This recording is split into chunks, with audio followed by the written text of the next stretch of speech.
कि अब mechanics of breathing देते हैं, उसमें प्रेशर वॉल्यूम चेंजेस देते हैं। तो प्रेशर कौन कौन सा होता है पहले वो देखते हैं। अब बॉयल्स लॉ सबको पता होगा, pressure of the gas is inversely proportional to the volume of the gas. तो P pressure is inversely proportional to the volume.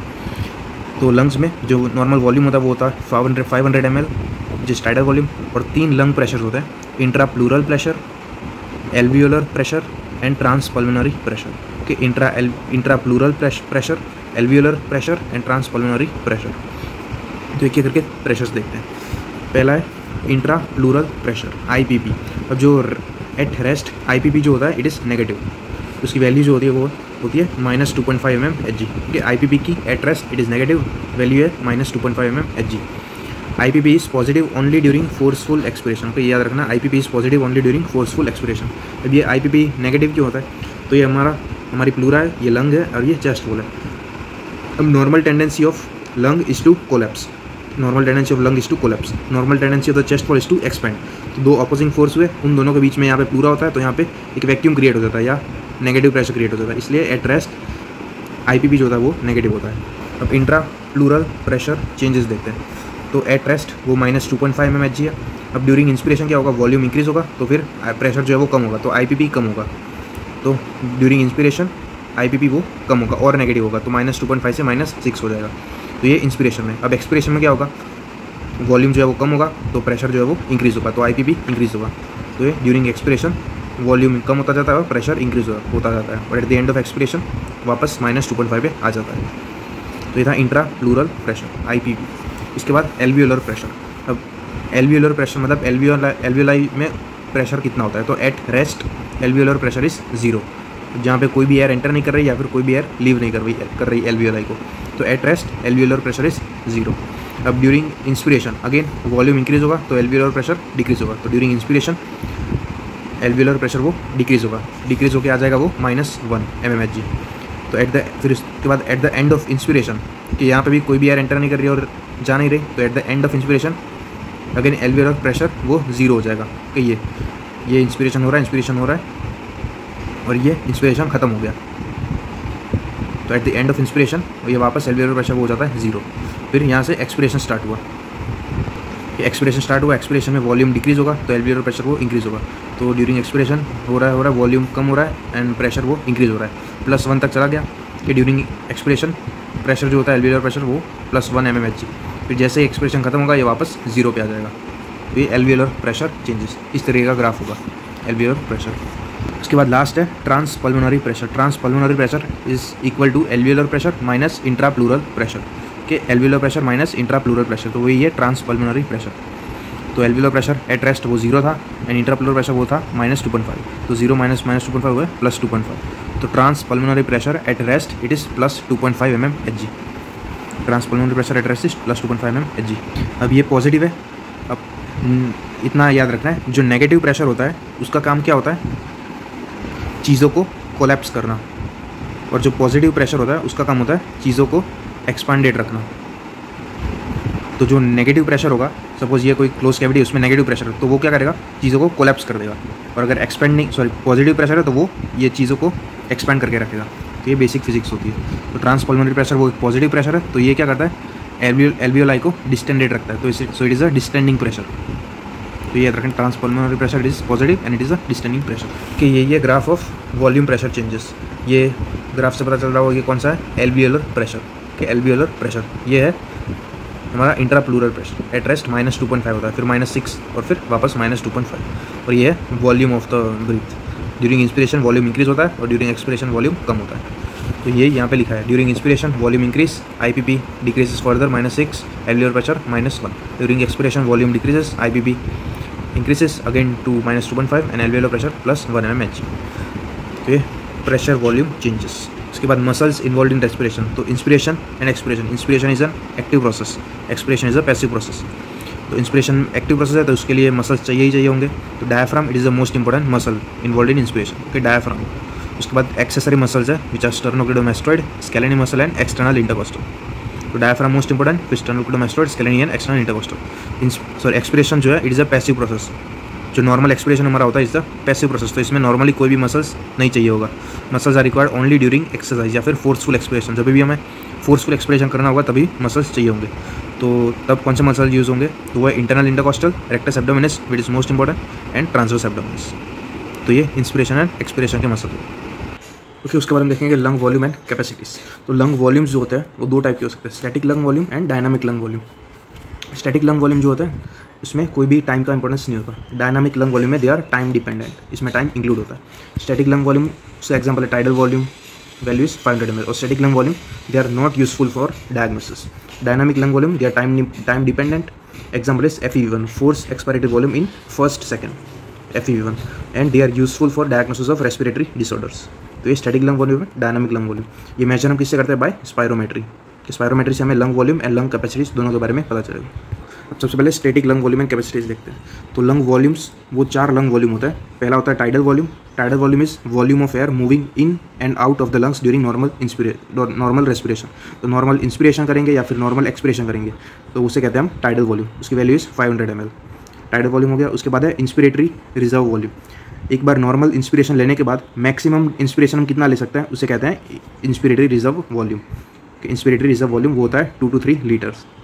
So after normal inspiration हम फोर्सफुल इंस्पिरेशन कितना ले सकते हैं उसे कहते हैं inspiratory reserve volume 2 to 3 litre के बियॉन्ड टाइडल वॉल्यूम। फिर उसके बाद वैसे ही एक्सपिरेटरी रिजर्व वॉल्यूम, मतलब नॉर्मल एक्सपिरेशन करने के बाद हम और मैक्सिमम फोर्सफुल एक्सपिरेशन कितना कर सकते हैं उसे हम कहते हैं एक्सपिरेटरी रिजर्व वॉल्यूम। उसकी वैल्यू है 1.3 लीटर। तो tidal volume TV 500 ml, IRV 2 to 3 litre and ERV 1.3 litre. अब रेसिडुअल वॉल्यूम वो क्या होता है, मैक्सिमम एक्सपिरेशन करने के बाद जो भी एयर बची है लंग्स में उसे कहते हैं residual volume which is 1.2 litre. तो ये सारे स्टैटिक लंग वॉल्यूम्स हो गए, TV, IRV, ERV and RV। Clear. अब कैपेसिटीज़ देखते हैं। तो पहली कैपेसिटी है वो है इंस्पिरेटरी कैपेसिटी, मतलब लंग में कितनी एयर आ सकती है। तो वो होता है tidal volume plus inspiratory reserve volume. TV plus IRV is equal to inspiratory capacity. Inspiratory capacity is tidal volume plus inspiratory reserve volume. उसके बाद है FRC which is functional residual capacity. Functional residual capacity is equal to ERV plus RV, मतलब expiration कि normal expiration करने के बाद कितनी air lungs में बची है वो होता है FRC। तो हमने टाइडल वॉल्यूम होके उतनी नॉर्मल एक्सपिरेशन कर लिया और उसके बाद कितनी एयर बची इन द लंग्स तो वो होती है ERV प्लस RV। तो FRC is volume of air in the lungs after normal expiration, तो वो FRC फंक्शनल रेसिडुअल कैपेसिटी। ये बहुत इंपॉर्टेंट है फंक्शनल रेसिडुअल कैपेसिटी। उसके बाद है वाइटल कैपेसिटी। वाइटल कैपेसिटी मतलब हम कितनी maximum amount of air inspire कर सकते हैं, maximum amount of air expire कर सकते हैं। तो वाइटल कैपेसिटी हमने नॉर्मल इंस्पिरेशन ले लिया, फिर फोर्सफुल इंस्पिरेशन ले लिया और फिर फोर्सफुल एक्सपिरेशन कर दिया, तो ये हमारा होगा vital capacity. Tidal volume plus IRV plus ERV, तो होगी हमारी वाइटल कैपेसिटी। उसके बाद लास्ट है टोटल लंग कैपेसिटी, मतलब लंग में टोटल कितनी एयर बचेगी, तो उसमें हम सारे जितने भी लंग वॉल्यूम है उनको ऐड कर देंगे, TV, IRV, ERV and RV। तो ये static lung volumes and static lung capacities. Capacities को हम कैलकुलेट कर सकते हैं by simply adding this lung volumes. तो ये था static lung volume and capacity. और ये मेजर कैसे करेंगे, बाय स्पायरोमेट्री। अब एक चीज़ है जो हम स्पायरोमेट्री से मेजर नहीं कर सकते, वो है रेसिडुअल वॉल्यूम। तो रेसिडुअल वॉल्यूम हम स्पायरोमेट्री से मेजर नहीं कर सकते, तो रेसिडुअल वॉल्यूम जिसमें भी आएगा वो मेजर नहीं कर सकते बाय स्पायरोमेट्री। तो एक तो FRC हो गया, रेसिडुअल वॉल्यूम हो गया, और फिर टोटल लंग कैपेसिटी। तो इन दोनों में भी रेसिडुअल वॉल्यूम आ रहा है तो हम ये दो भी कैलकुलेट नहीं कर पाएंगे। तो RV, FRC एंड TLC वो हम स्पायरोमेट्री से कैलकुलेट नहीं कर सकते। अब FRC के बारे में थोड़ा देखते हैं। तो FRC उसकी वैल्यू जो होती है वो आती है अराउंड 2.5 लीटर। FRC की वैल्यू है 2.5 लीटर, और जो टोटल लंग कैपेसिटी है उसकी वैल्यू है वो होती है 5 to 6 लीटर। अभी जो FRC है उसकी value it is half of total lung capacity. Okay, FRC की value it is half of total lung capacity. So it is also known as mid point या फिर इक्विलिब्रियम पॉइंट। कि FRC it is also known as mid point या equilibrium point, तो ये याद रखना है। उसके बाद एक और लास्ट वॉल्यूम वो है क्लोजिंग वॉल्यूम। क्लोजिंग वॉल्यूम होता क्या है, near the end of expiration. जब एक्सपिरेशन हमारा एंड होने वाला होता है तब जो बेसल रीजन में जो एल्वियोलाई होते हैं वो क्लोज होती है, लेकिन उनमें कुछ एयर प्रेजेंट होती है, उसे हम कहते हैं क्लोजिंग वॉल्यूम। कि जो बेसल रीजन होती है वो dependent part of the lung होता है, तो उसमें जो एल्वियोलाई होते हैं वो क्लोज होती है लेकिन फिर भी उनमें some volume of air present होती है, उसे कहते हैं closing volume. It is above या फिर in addition to the residual volume. Residual volume तो होती है और उसके अलावा और सम अमाउंट ऑफ एयर होती है, उसे कहते हैं क्लोजिंग वॉल्यूम। तो ये क्लोजिंग वॉल्यूम। तो क्लोजिंग कैपेसिटी वो क्या होगी, ये residual volume plus closing volume, वो होगी हमारी क्लोजिंग कैपेसिटी। तो ये याद रखना है। Closing volume is volume of air enclosed by basal region of the lung which is dependent part towards the end of expiration. तो ये सारी लंग कैपेसिटीज हो गई एंड वॉल्यूम। अब ये मैंने पहले बताया था lung volume that cannot be measured using spirometry. तो residual volume, functional residual capacity and total lung capacity, सब में रेसिडुअल वॉल्यूम प्रेजेंट है, तो वो हम मेजर नहीं कर सकते बाय स्पायरोमेट्री। तो स्पेशल मेथड्स है टू मेजर FRC, तो वो देखते हैं। तो पहली दो मेथड है helium dilution method and nitrogen wash out method, कि ये सिर्फ नाम याद रखना है, helium dilution method and nitrogen wash out method. उसके बाद है जो मोस्ट कॉमनली यूज्ड है, it is body plethysmography. Body plethysmography, it is based on Boyle's law, it is based on Boyle's law.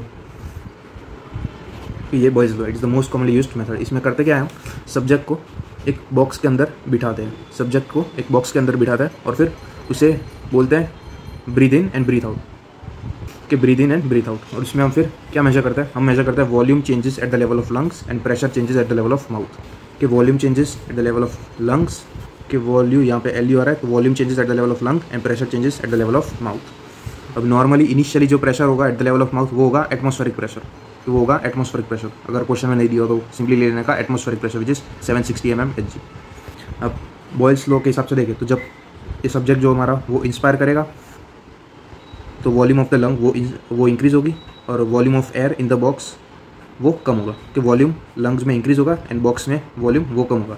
Similarly pressure जो है वो lungs में कम होगा एंड बॉक्स में प्रेशर वो इंक्रीज होगा। तो ये बॉयल्स लॉ सिंपल।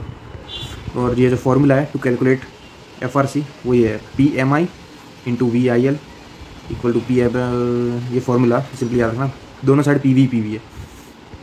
इसमें जो PM है वो है माउथ के प्रेशर, हम माउथ में मेजर कर रहे थे और वॉल्यूम हम लंग में मेजर कर रहे थे। तो PMI, I इज़ इनिशियल और ये F वो है फाइनल, तो ये डेल्टा V वो है वॉल्यूम चेंज। तो एक वॉल्यूम चेंज दिया होगा क्वेश्चन में, अगर इनिशियल प्रेशर नहीं दिया हुआ at the level of mouth तो हम ले लेंगे simply atmospheric pressure. Initial lung volume, तो जो VLI होता है initial lung volume, it corresponds to the FRC। तो ये याद रखना है, जो VLI है इट करस्पॉन्ड्स टू FRC। और फिर ये PMF final pressure at the level of mouth वो भी दिया होगा और ये चेंज इन वॉल्यूम वो भी दिया होगा। और अगेन इसमें भी VLI वो हम ले लेंगे FRC। तो अल्टीमेटली हम सारी वैल्यू को रख देंगे और फिर FRC को कैलकुलेट कर देंगे। उसके बाद देखते हैं dynamic lung volume and capacity. अब dynamic lung volume and capacity they are used for diagnosis, they are time dependent. इसकी प्रोसीजर क्या होती है, subject is asked to take deep inspiration, वे डीप इंस्पिरेशन लेने को बोलेंगे और उसके बाद fast and forceful expiration for 6 seconds. तो ये हमारा होगा forced vital capacity. Okay, deep inspiration plus deep expiration वो होता है हमारा वाइटल कैपेसिटी। और ये फोर्स्ड है तो it is forced vital capacity for 6 second के टाइम आ गया, तो इसलिए ये FVC 6, forced vital capacity for 6 seconds. अब हमारे लिए एक और चीज़ याद रखनी है कि जो 70 to 80% ऑफ एयर होती है वो पेशेंट या सब्जेक्ट एक्सपायर कर देता है ड्यूरिंग फर्स्ट सेकंड। तो जो volume of air expired in the first second वो होती है हमारी FEV1। तो नॉर्मली जो FEV1 होती है, मतलब जो volume of air expired in the first second वो होती है हमारी अराउंड 70 to 80% ऑफ FVC। तो FEV1/FVC रेशियो क्या होगा, वो होगा हमारा 70 to 80%, कि हमारा FEV1/FVC रेशियो वो आता है 70 to 80%। तो ये याद रखना है, person expire 70 to 80% of air in the first second itself. तो FEV1/FVC रेशियो वो होता है 70 to 80%। तो ये बहुत ही यूजफुल है for diagnosis of respiratory condition. इसे कहते हैं टिफेन्यूस इंडेक्स। अगर ये FEV1/FVC रेशियो डिक्रीज होता है तो it is obstructive lung disease like COPD। ये रेशियो अगर डिक्रीज हुआ then it is obstructive lung disease. अगर ये रेशियो नॉर्मल रहा या फिर इंक्रीज हुआ then it is restrictive lung disease like interstitial lung disease, pulmonary fibrosis etcetera. तो इनिशियली ये नॉर्मल रहता है, क्यों? क्योंकि जो FVC है एंड FEV1 है दोनों सेम लेवल पे कम होते हैं, मतलब दोनों प्रोपोर्शनेट होते हैं। और लेट स्टेज में जो FVC है वो ज़्यादा फॉल करता है, तो FVC ज़्यादा फॉल करेगा तो रेशियो वो इंक्रीज हो जाएगा। तो ये रेशियो होता है restrictive lung disease, initially normal रहता है और बाद में इंक्रीज होता है। लेकिन ऑब्स्ट्रक्टिव लंग डिसीज में ये रेशियो हमेशा फॉल करता है, तो ये याद रखना है। क्योंकि ऑब्स्ट्रक्टिव लंग डिसीज में हमें एक्सपिरेशन में प्रॉब्लम आती है, तो इसलिए FEV1 वो कम हो जाता है ज़्यादा, तो इसलिए ये रेशियो भी फॉल करता है। कि ऑब्स्ट्रक्टिव लंग डिसीज में एक्सपिरेशन में प्रॉब्लम आती है और रेस्ट्रिक्टिव लंग डिसीज में इंस्पिरेशन में प्रॉब्लम आती है, तो ये भी याद रखना है। उसके बाद फ्लो वॉल्यूम ग्राफ देखते हैं। It is used for diagnosis of lung disorder. इसमें graph is plotted after the subject takes deep inspiration and expire fast and forcefully. तो हम ये ग्राफ हमें मिलेगा after deep inspiration and fast and forceful expiration. तो ये flow volume, तो ये फ्लो और ये हमारी volume of air, flow of air and volume of air. तो कुछ इस तरीके का ग्राफ दिखेगा। ये वॉल्यूम ऑफ एयर लिखे है 1 लीटर 2 3 4 5 लीटर्स और ये हमारा फ्लो ऑफ एयर होगा। तो यहाँ से पेशेंट ने इंस्पिरेशन स्टार्ट किया, ये वैल्यू होती है 1.2 लीटर, ये हमारी रेसिडुअल वॉल्यूम होती है 1.2 लीटर पहले से ही प्रेजेंट होती है। यहाँ से फिर पेशेंट ने इंस्पिरेशन स्टार्ट किया, यहाँ से फिर एक्सपिरेशन स्टार्ट हुआ। तो ये हमारी होगी, ये जो हमारा लेफ्ट हैंड है, एक्सट्रीम लेफ्ट हैंड, वो हमारा होगा टोटल लंग कैपेसिटी। कि right hand it shows residual volume, left hand it shows total lung capacity. मतलब डीप इंस्पिरेशन लेने के बाद जितनी भी एयर बची है लंग्स में, it is total lung capacity, तो वो होती है 5 लीटर। उसके बाद पेशेंट ने एक्सपिरेशन स्टार्ट किया और फिर एक्सपिरेशन कंप्लीट हो गया। तो ये इस तरीके का लूप बन जाता है। तो इसे कहते हैं फ्लो वॉल्यूम ग्राफ। और ये जो एक्सपिरेशन में जो पीक आती है इसे हम कहते हैं peak expiratory flow rate, peak expiratory flow rate. तो होपफुली समझ में आ गया होगा। अब एक्सपिरेशन के भी 2 पार्ट है, एक ये वाला पार्ट लेफ्ट और ये राइट वाला पार्ट। जो लेफ्ट वाला पार्ट है initial part, it is effort dependent part of the loop, कि इसमें एक्सपिरेशन जो होती है वो इट इज़ एफर्ट डिपेंडेंट, मतलब इसमें हमें एफर्ट लगाना पड़ता है। और जो राइट साइड वाला है it is effort independent part, कि एफर्ट इंडिपेंडेंट पार्ट और ये effort dependent part. Effort dependent part it is seen in large airways, मतलब air coming from large airways, so they are effort dependent part of the expiration, कि air coming from large airways. तो अगर large Airways में कुछ भी problem होगी तो ये साइड वाला ग्राफ अफेक्ट होगा। अगर small and medium airway affect होगा तो फिर ये वाला ग्राफ होगा। तो effort independent part it is seen in small and medium Airways, effort dependent part it is seen in large airways. तो ये होपफुली क्लियर हो गया होगा। और हमारी जो COPD होती है which is obstructive lung disease, उसमें ये medium and small Airways affect होता है। तो इसमें ये वाला ग्राफ, ये वाला पोर्शन वो अफेक्ट होगा। तो इससे हमें पता चल जाएगा ये ग्राफ से कि क्या डिसीज़ हो सकती है। तो होपफुली इतना क्लियर हो गया होगा ग्राफ। अब हमें रेसिडुअल वॉल्यूम पता है, हमें टोटल लंग कैपेसिटी पता है, तो उससे हम कैलकुलेट कर सकते हैं फोर्स्ड वाइटल कैपेसिटी। कि वाइटल टोटल लंग कैपेसिटी का मतलब क्या था, वाइटल कैपेसिटी या फिर forced vital capacity plus residual volume. तो हमें एक तो TLC पता है और रेसिडुअल वॉल्यूम पता है, तो हम सिंपली FVC कैलकुलेट कर सकते हैं, which is TLC minus RV। TLC it is 5 litre, RV it is 1.2, तो FVC उसकी वैल्यू आएगी 3.8 लीटर्स। तो इससे हमें FVC फोर्स्ड वाइटल कैपेसिटी उसके बारे में पता चल सकता है। और एक लास्ट में चीज़, क्वेश्चन में हमें दिया होगा यहाँ पे 1 सेकंड दिया है, सॉरी यहाँ पे 1st सेकंड दिया हुआ। ये एक्सपिरेशन स्टार्ट हुआ तो एक्सपिरेशन में जो 1st सेकंड है उसमें ही 70 to 80% वॉल्यूम ऑफ एयर वो एक्सपायर हो जाती है। तो ये हमारा होगा, ये पॉइंट होगा हमारा FEV1, ये पॉइंट हमारा होगा FEV1, फोर्स्ड एक्सपायरेटरी वॉल्यूम इन 1st सेकंड। तो ये था पूरा ग्राफ, फ्लो वॉल्यूम ग्राफ। अब इसमें क्या क्या चेंजेस आएंगे और वो कौन सी डिसीज में होते हैं वो देख। अब ये पहला ग्राफ है, ये हमारा नॉर्मल ग्राफ है कि ये इंस्पिरेशन, ये एक्सपिरेशन, ये effort independent, okay, effort independent और ये एफर्ट डिपेंडेंट पार्ट। तो यहाँ पे एफर्ट इंडिपेंडेंट पार्ट जो है वो अफेक्ट हो रहा है। तो effort independent part it is affected, इसका मतलब स्मॉल एंड मीडियम एयरवेज उसमें अबनॉर्मलिटी है कुछ। और ये पैटर्न का नाम है स्कूप्ड आउट अपीयरेंस या फिर dog leg appearance, scooped out appearance या डॉग लेग अपीयरेंस। तो ये स्मॉल एंड मीडियम एयरवेज किस में अफेक्ट होती है, इन COPD। तो कुछ इस तरीके का ग्राफ होगा इन COPD के, स्कूप्ड आउट अपीयरेंस या फिर dog leg appearance, it is an obstructive lung disease. इसमें FEV1 बाय FVC रेशियो वो क्या होगा, कम हो जाएगा। ये हमने पहले देख लिया था। तो ये रेशियो कम हो जाएगा COPD में और ये इस तरह की पैटर्न देखने को मिलेगी फ्लो वॉल्यूम कर्व में। उसके बाद रेस्ट्रिक्टिव लंग डिसीज, ये हमारा नॉर्मल ग्राफ और ये डिसीज वाला पार्ट कि हम देख सकते हैं कि ये जो ग्राफ है वो छोटा हो गया है। कर्व्स तो सारे नॉर्मल है लेकिन ओवरऑल ग्राफ जो है वो छोटा हो गया। It is miniature version of the normal curve, miniature version of the normal curve. जो ग्राफ है वो रेस्ट्रिक्टेड ग्राफ, रेस्ट्रिक्टेड कर्व। तो it is seen in restrictive lung disease. इसमें टोटल लंग कैपेसिटी वो भी फॉलो होगी एंड फोर्स्ड वाइटल कैपेसिटी वो भी फॉलो होगी। और ये initially FEV1 by FVC ratio normal रहेगा और बाद में वो इंक्रीज़ हो जाएगा। तो ये रेस्ट्रिक्टिव लंग डिसीज। क्या ऑब्स्ट्रक्टिव लंग डिसीज में ऐसा होगा, रेस्ट्रिक्टिव में ऐसा होगा, मिनिएचर वर्जन होगा। उसके बाद जो ऑब्स्ट्रक्शन होता है वो या तो एक्स्ट्रा थोरेसिक हो सकता है या फिर इंट्रा थोरेसिक। अब दूसरा ऑब्स्ट्रक्शन वो वेरिएबल हो सकता है या फिर फिक्स्ड ऑब्स्ट्रक्शन। अगर फिक्स्ड ऑब्स्ट्रक्शन हुआ तो उसमें both expiratory and inspiratory part are affected, कि both expiratory and inspiratory part are affected in fixed obstruction. फिर अगर वेरिएबल ऑब्स्ट्रक्शन हुआ तो वो या तो एक्स्ट्रा थोरेसिक हो सकता है या फिर intrathoracic. Intrathoracic like tracheal tumour या फिर फॉरेन बॉडी, कि वो इंट्राथोरेसिक ऑब्स्ट्रक्शन। एक्स्ट्रा थोरेसिक में बाहर से कंप्रेशन आएगा like in obstructive sleep apnoea. तो ये याद रखना है, यहाँ पे एक्स्ट्रा थोरेसिक तो एक्सपिरेशन वो नॉर्मल रहेगा, तो एक्सपिरेशन वो नॉर्मल रहेगा, इंस्पिरेशन अफेक्टेड होगा। कि एक्स्ट्रा थोरेसिक ऑब्स्ट्रक्शन में एक्सपिरेशन नॉर्मल रहेगा, इंस्पिरेशन अफेक्टेड होगा। सिमिलरली इंट्राथोरेसिक में इंस्पिरेशन नॉर्मल रहेगा, एक्सपिरेटरी पार्ट अफेक्ट होगा। तो इससे हमें पता चलेगा। तो ऑब्स्ट्रक्टिव स्लीप एपनिया अगर क्वेश्चन में दिया हो तो obstructive sleep apnoea is extra thoracic obstruction. तो एक्स्ट्रा थोरेसिक में एक्सपिरेशन वो नॉर्मल रहेगा और इंस्पिरेशन वो अफेक्ट होगा। तो ये ग्राफ होगा।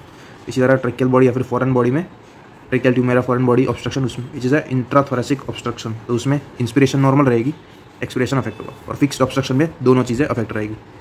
तो ये सारे फ्लो वॉल्यूम कर्व्स हो गए, ये 3 और ये 2।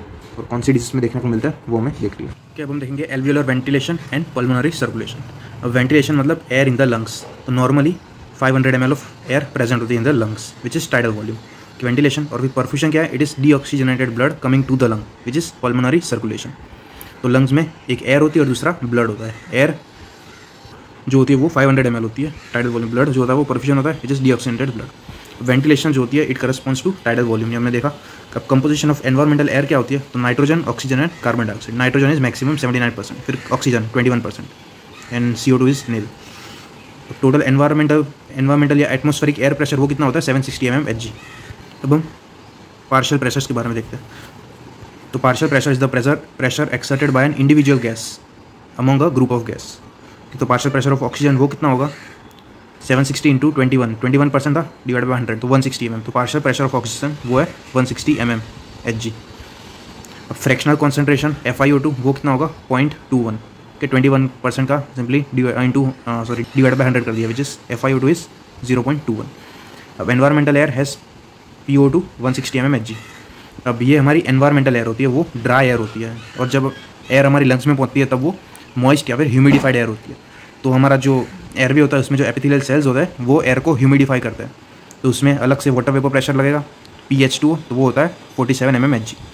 तो एक बार एयर जब लंग्स में आ जाए तो तब उसका ऑक्सीजन का प्रेशर कितना होगा, तो PO2 ऑफ इंस्पायर्ड एयर वो होता है 150 mmHg। सिंपली 160 माइनस सिंपली याद रखना है 150 mmHg कि ये पार्शियल प्रेशर ऑफ ऑक्सीजन होता है इंस्पायर्ड एयर का 150 mmHg। और फिर एयर कहाँ पे जाती है, अल्टीमेटली जाती है इन द एल्वियोलाई। तो एल्वियोलाई में भी फर्दर कम हो जाता है ये प्रेशर, वो हो जाता है अराउंड 104 कि तो partial pressure of oxygen in environment it is 160 mmHg, inspired air में होता है 150 mmHg, एल्वियोलाई में 104 mmHg। अब एल्वियोलर गैस इक्वेशन देखते हैं, तो इससे हमें partial pressure of oxygen in the alveoli वो पता चलेगा। तो उसका फॉर्मूला सिंपली ये है, उसका फॉर्मूला है, उसमें जो RER है वो है रेस्पिरेटरी एक्सचेंज रेशियो। उसका फॉर्मूला है volume of CO2 produced divided by volume of O2 used. तो ये क्वेश्चन में दिया होगा, RER एक्सचेंज रेशियो दिया होगा क्वेश्चन में, partial pressure of oxygen in inspired air दिया होगा and partial pressure of CO2 in the alveolar air. ये सारी चीज़ें दी होगी, आपको सिर्फ वैल्यू रख के फाइंड करनी है partial pressure of oxygen in the alveolar air.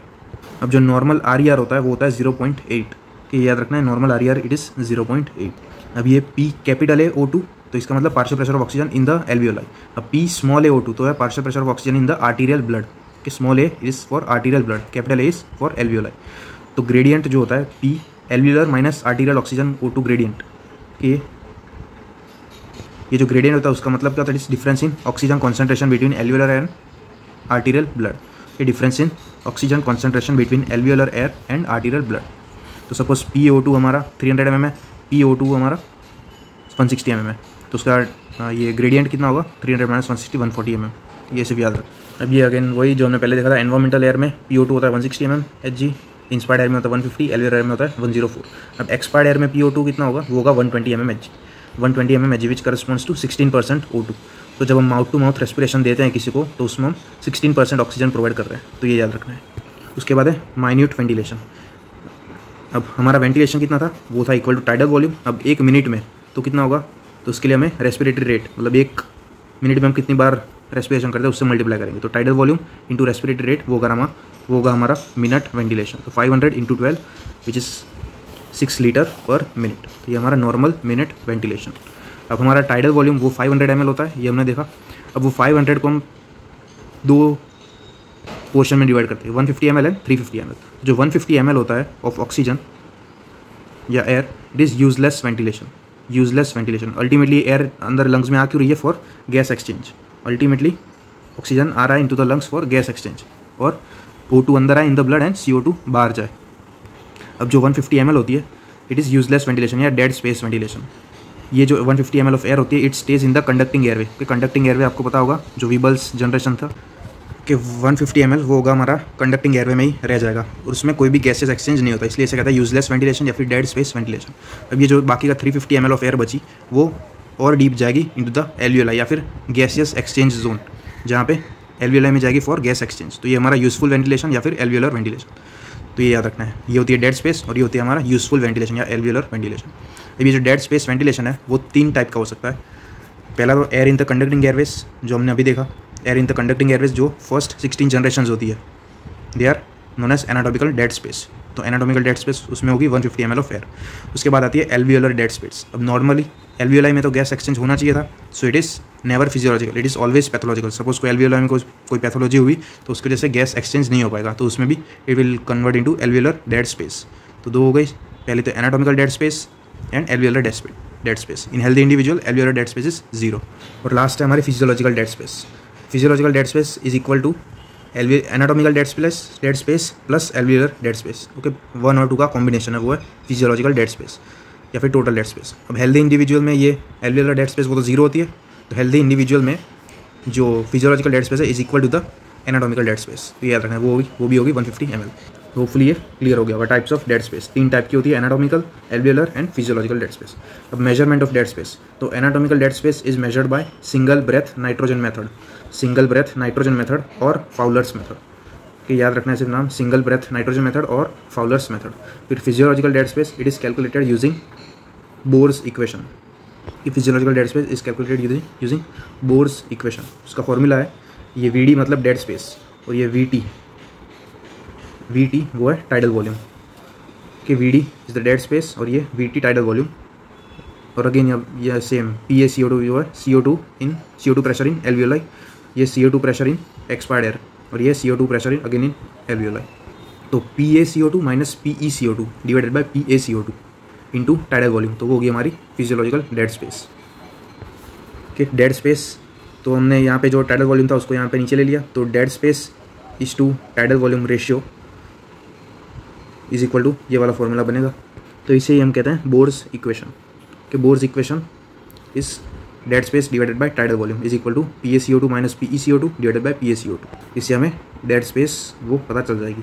Normal healthy individual में नॉर्मल जो VD/VT रेशियो होता है वो होता है अराउंड 30%। तो टाइडल वॉल्यूम अगर 500 ml है तो VD कितना होगा, वो होगा अराउंड 150 ml। ये जो डेड स्पेस है नॉर्मली वो होगी अराउंड 150 ml। तो रेशियो VD/VT वो रेशियो है 30% और नॉर्मल डेड स्पेस होती है 150 ml। ये याद रखना है, बोर्स इक्वेशन मोस्ट इंपॉर्टेंट। अब हमने डेड स्पेस वेंटिलेशन के बारे में देखा, अब देखते हैं एल्वियोलर वेंटिलेशन। अब एल्वियोलर वेंटिलेशन जो बाकी की 350 ml बची थी एयर, वो ही होगी हमारी alveolar ventilation. It is useful ventilation. तो हमारा टाइडल वॉल्यूम 500 ml है, 350 ml goes to alveoli and 150 is dead space. Alveolar ventilation per minute, तो उसमें भी हमें इंटू 12 रेस्पिरेटरी रेट से मल्टीप्लाई करना पड़ेगा। तो एल्वियोलर वेंटिलेशन पर मिनट वो आएगा 4 लीटर पर मिनट। अब या फिर हम ऐसे भी कैलकुलेट कर सकते हैं, जो टाइडल वॉल्यूम था उसको हम माइनस कर देंगे डेड स्पेस में। सो ये डेड स्पेस जो 150 ml हुई उसको माइनस कर देंगे फ्रॉम द टाइडल वॉल्यूम, तो उससे हमें 350 ml मिल जाएगा। तो यही फॉर्मूला दिया हुआ है यहाँ पे बस। Alveolar ventilation is equal to tidal volume minus dead space. उसके बाद देखते हैं परफ्यूजन यहाँ पे है पल्मोनरी सर्कुलेशन।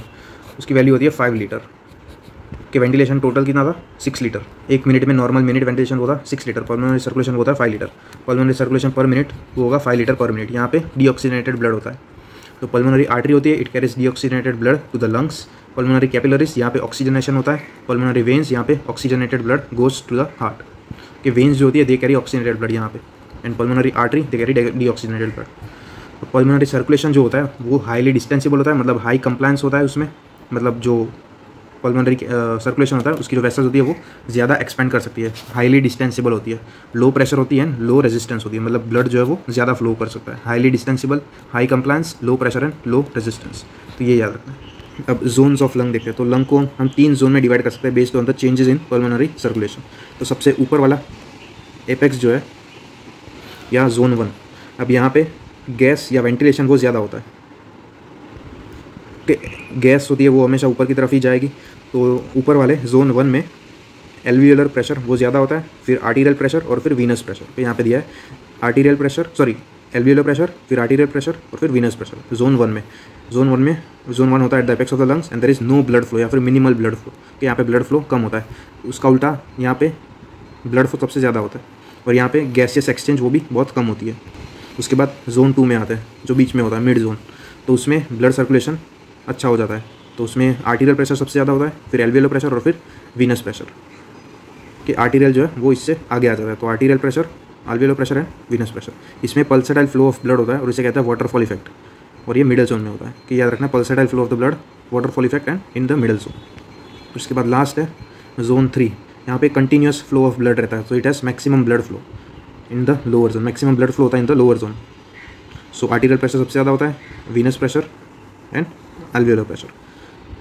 इसके तो एल्वियोलर प्रेशर वो और एक पीछे चला गया और वीनस प्रेशर आगे आ गया। तो इस तरीके से ये zones of lungs based on the changes in pulmonary circulation. यहाँ पे सबसे ज़्यादा ब्लड फ्लो होता है, यहाँ पे सबसे ज़्यादा एयर प्रेशर होता है और बीच में सारा बीच में ही होता है। अब हाइपोक्सिया इंड्यूस्ड वेजोकंस्ट्रिक्शन। अब पल्मोनरी सर्कुलेशन में एक खास चीज़ होती है, जब भी प्रेशर ऑफ ऑक्सीजन वो कम होता है, मतलब हाइपोक्सिया होता है, तब हमारी बाकी पूरी बॉडी में वेजो डायलेशन होता है। Like in brain, heart, systemic circulation में वेजो डायलेशन होता है, लेकिन हाइपोक्सिया के टाइम में पल्मोनरी सर्कुलेशन में वेजो कंस्ट्रिक्शन होता है। कि ड्यूरिंग हाइपोक्सिया लंग्स में वेजो कंस्ट्रिक्शन होता है या पल्मोनरी सर्कुलेशन में वेजो कंस्ट्रिक्शन होता है, बाकी सिस्टमिक सर्कुलेशन में वेजो डायलेशन होता है। अब ये वेजो कंस्ट्रिक्शन होता क्यों है? तो the only circulation that undergoes vasoconstriction in response to hypoxia, तो वो होती है हमारी पल्मोनरी सर्कुलेशन। अब ये होता क्यों है? अब ये संपर्क हमारी एल्वियोलाई है। अब यहाँ पे O2 सेंसिटिव पोटेशियम चैनल होता है, ये नॉर्मली ओपन रहता है, यहाँ से पोटेशियम इफ्लक्स हो रहा होता है और ये रेस्टिंग मेम्ब्रेन पोटेंशियल को मेंटेन करता है। अब होता क्या, जब भी हाइपोक्सिया होता है तब ये O2 सेंसिटिव पोटेशियम चैनल ये क्लोज हो जाता है, तो इसके जैसे पोटेशियम इफ्लक्स वो बंद हो जाएगा, यहाँ पे पोटेशियम एक्यूमुलेट होंगे और ये मेम्ब्रेन फिर डीपोलराइज होगी। डीपोलराइजेशन हुआ तो फिर यहाँ पे जो कैल्शियम चैनल होती है वो ओपन हो जाएगी, तो इसकी वजह से कैल्शियम इन्फ्लक्स होगा और फिर कॉन्ट्रैक्शन ऑफ द सेल्स होगा, तो it will lead to vasoconstriction. ये एल्वियोलाई सेल नहीं है, पल्मोनरी सर्कुलेशन का जो ब्लड वेसल है उसकी सेल कि कैल्शियम चैनल ओपन हो जाएगी, तो इसकी वजह से वेजो कंस्ट्रिक्शन होगा। तो ये याद रखना है, O2 सेंसिटिव पोटेशियम चैनल वो ब्लॉक हो जाती है, यहाँ से सब स्टार्ट होता है। इससे पोटेशियम concentration increase होता है in the cell, depolarization leads to opening of calcium channel, calcium efflux and contraction of the cells leading to vasoconstriction। उसके बाद वेंटिलेशन परफ्यूजन रेशियो, वेंटिलेशन उसके लिए V एंड परफ्यूजन के लिए Q। तो VQ ratio is equal to alveolar ventilation divided by pulmonary circulation. तो alveolar ventilation हमने देखा था 4 लीटर था पर मिनट कि एल्वियोलर वेंटिलेशन, टोटल वेंटिलेशन नहीं, उसमें से हम टोटल 6 लीटर था, उसमें से 2 लीटर माइनस करेंगे फॉर डेड स्पेस, तो एल्वियोलर वेंटिलेशन वो आया 4 लीटर। फिर पल्मोनरी सर्कुलेशन वो था 5 लीटर पर मिनट। तो नॉर्मल VQ रेशियो वो होता है 0.8। तो याद रखना है, normal ventilation perfusion ratio it is 0.8। अभी 0.8 हर जगह पे नहीं होता इन द लंग्स, अपेक्स में अलग होता है, मिडल में ही सिर्फ 0.8 होता है, बेस में भी कुछ अलग होता है। तो normal VQ ratio of 0.8 is seen only in the middle region of the lung. Apex में क्या होता है, सबसे हाईएस्ट होता है, क्योंकि अपेक्स में क्या था, वेंटिलेशन सबसे ज़्यादा हो रहा था। सॉरी, अपेक्स में वेंटिलेशन भी कम था और परफ्यूजन भी कम था, लेकिन परफ्यूजन जो वो बहुत ज़्यादा कम था कंपेयर टू वेंटिलेशन। वेंटिलेशन थोड़ा सा ही कम था, परफ्यूजन बहुत ज़्यादा कम था, कि ब्लड फ्लो बहुत ज़्यादा कम था, तो इसकी वजह से VQ रेशियो वो ज़्यादा होता है in the apex which is 3.2 highest. ये VQ ratio at apex is the 3.2 which is highest. इसकी वजह से माइकोबैक्टीरियम ट्यूबरकुलोसिस जो होता है it flourishes at the apex, क्योंकि यहाँ पे परफ्यूजन बहुत कम होता है और ऑक्सीजन उसको ज़्यादा मिलता है माइक्रो ऑर्गेनिज्म, तो इसलिए जो ट्यूबरकुलोसिस ऑर्गेनिज्म होता है वो यहाँ पे डिसीज कॉज करता है एपेक्स ऑफ द लंग में। तो बेस ऑफ द लंग वहाँ पे पल्मोनरी सर्कुलेशन बहुत ज़्यादा बढ़ जाएगा, तो इसकी वजह से ये रेशियो कम हो जाएगा और वो होता है 0.6 विच इज़ लोएस्ट। तो अपेक्स में 3.2 हाईएस्ट, मिडल में 0.8 एंड बेस में 0.6। अब VQ मिसमैच देखते हैं, वेंटिलेशन परफ्यूजन मिसमैच। अब सपोज VQ रेशियो इन्फिनिटी कब होगा, जब ये Q जो है परफ्यूजन वो 0 होगा, तभी ये VQ रेशियो इन्फिनिट होगा। परफ्यूजन 0 इसका मतलब there is no blood flow, कोई भी ब्लड फ्लो नहीं होगा तो फिर कोई भी गैस एक्सचेंज नहीं होगा, तो जो भी गैस आई थी वो बिना एक्सचेंज हुए ही वापस चली जाएगी। So it is area of wasted ventilation, there is no blood for exchange of gas, so it is wasted ventilation because no gas exchange happens here. Hopefully clear हो गया होगा। ब्लड फ्लो है ही नहीं तो फिर एयर तो आएगी लेकिन एक्सचेंज करने के लिए ब्लड ही नहीं है, तो it is wasted ventilation, ventilation हुआ लेकिन वो वेस्ट हो गया। It is seen physiologically in anatomical dead space, dead space उसमें भी एयर तो आ रही थी लेकिन एक्सचेंज नहीं हो रही थी due to no blood flow. So anatomical dead space उसमें VQ रेशियो इन्फिनिटी होता है, इसमें एयर होती है लेकिन ब्लड नहीं होता। और ये तो फिजियोलॉजिकल कहाँ पे दिखता है, फिर पैथोलॉजिकल में दिखेगा इन पल्मोनरी एम्बोलिज्म। एम्बोलस क्या करता है, ये आर्टरी को ब्लॉक कर देता है, उसकी वजह से ब्लड फ्लो नहीं होता, तो परफ्यूजन 0 हो जाता है और अगेन VQ रेशियो वो इन्फिनिटी। तो ये दो चीज़ें याद रखनी है, anatomical dead space and pulmonary embolism. इसमें ब्लड फ्लो स्टॉप हो जाएगा, इसकी वजह से VQ रेशियो वो इन्फिनिटी हो जाएगा। अब VQ रेशियो 0 कब होगा, तो 0 तब होगा जब ये V जो है वो 0 होगा। V0 मतलब वेंटिलेशन 0, मतलब ब्लड तो हो रहा है, ब्लड तो आ रहा है, ब्लड फ्लो हो रहा है लेकिन एयर फ्लो नहीं हो रहा, एयर अंदर ही नहीं आ रही। So it is wasted perfusion, के ब्लड प्रेजेंट है एक्सचेंज के लिए लेकिन एयर ही नहीं है, तो it is wasted perfusion and no gas exchange. कि ये फिजियोलॉजिकली हमें देखने को मिलता है इन शंट ब्लड, के ब्लड तो आ रहा होता है लेकिन कोई भी ऑक्सीजन प्रेजेंट नहीं होता, तो फिर कोई भी गैस एक्सचेंज होता ही नहीं है, तो ब्लड बिना ऑक्सीजनेटेड हुए ही वापस चला जाता है, तो ये इसे कहते हैं शंट ब्लड। तो अराउंड 2% ऑफ कार्डियक आउटपुट वो होता है हमारा शंट ब्लड। और पैथोलॉजिकली हमें कहाँ देखने को मिलेगा, कि ये तो फिजियोलॉजिकली दिखता है हमें, VQ ratio is 0 in shunt blood. Pathologically कहाँ पे दिखेगा, कोई भी कॉज जिसमें एयर फ्लो को ऑब्स्ट्रक्ट करेगा, तो लाइक फॉरेन बॉडी हो गई, कोई भी ट्यूमर हो गया, तो वो उसकी वजह से हमें VQ रेशियो 0 देखने को मिलेगा। Kit is shunt accounts for 2% of cardiac output seen in foreign body obstruction, जहाँ पे airway below the level of obstruction और कोलैप्स, तो वहाँ पे एयर पहुँच ही नहीं पाती। अब ये वेंटिलेशन परफ्यूजन का डायफ्राम है, तो कुछ इस तरह का डायग्राम है, इस तरह का डायग्राम होता है।